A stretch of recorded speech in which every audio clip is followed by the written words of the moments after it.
სამოქალაქო მრჩეველთა საბჭო ახალ სამუშაო წელს იწყებს. 19 წევრიდან 4 დღეს არასამთავრობო ორგანიზაციებმა და მედია საშუალებების წარმომადგენლებმა ფარული კენჭისყრით აირჩიეს. უმრავლესობამ არასამთავრობო ორგანიზაციებიდან ნათია აფხაზავა და ნინო ტავლალაშვილი, მედია საშუალებებიდან კი მაია მერკვილაძე და ირმა ზოიძე აირჩია. ჯერ კიდევ ასარჩევია ბიზნეს სექტორის წარმომადგენლები და ტერიტორიული ერთეულების წარმომადგენლები, ერთობლივად დავსახავთ უკვე შემდეგ პრიორიტეტებს.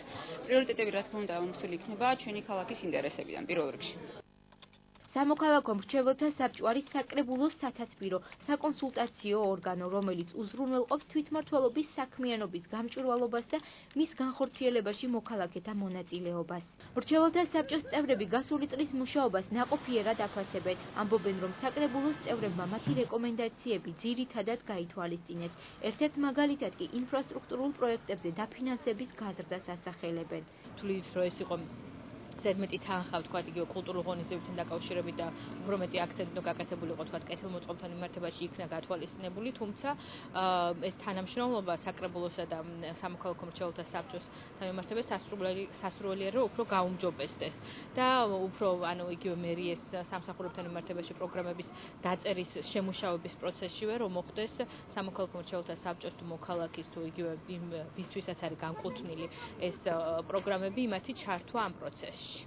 საბჭოს წევრი მედია ორგანიზაციიდან მაია მერკვილაძე თვლის, რომ საბინაო ამხანაგობების თავმჯდომარეების წახალისება, ბიუჯეტში ცვლილებების განხორციელება, პროგრამიდან მოდის კვირეულის ამოღება და სანდასუფთავების მოსაკრებლის წესის შეცვლა საბჭოს აქტივობის შედეგია. სანდასუფთავების მოსაკრებლის გადახდა ეკისრებოდა იურიდიულ და ფიზიკურ პირებს განსხვავებულად.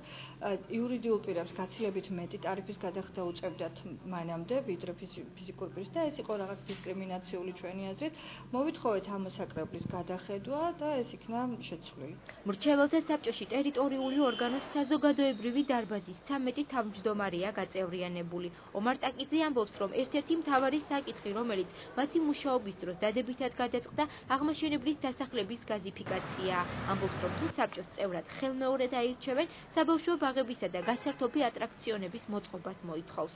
იგივე მრჩეველთა საბჭოსთან შეხვედრები, იგივე საზოგადოებრივ დარბაზებთან შეხვედრების ინიციატივა და მოდიოდეს იგივე სამსახურების ხელმძღვანელებიდან, იგივე საკრებულოს წევრებისაგან, რომლებსაც ისედაც აქვთ ვალდებულება სამთვეში ერთხელ შეხვდნენ საკუთარ ამომრჩეველს და წარუდგინონ დავუშვათ ანგარიში გაწეული მუშაობასთან დაკავშირებით. ეს კიდევ უფრო ეფექტურს გახდის, მე ვიტყოდი, საზოგადოების ჩართულობას თვითმმართველობის საქმიანობაში. სამოქალაქო მრჩეველთა საბჭოში ორ-ორი წევრი არასამთავრობო მედია და ბიზნეს ორგანიზაციებიდანაა. 13 წარმომადგენელი კი ქალაქის ტერიტორიული ორგანოდან. მათ ერთი წლის ვადით ირჩევენ.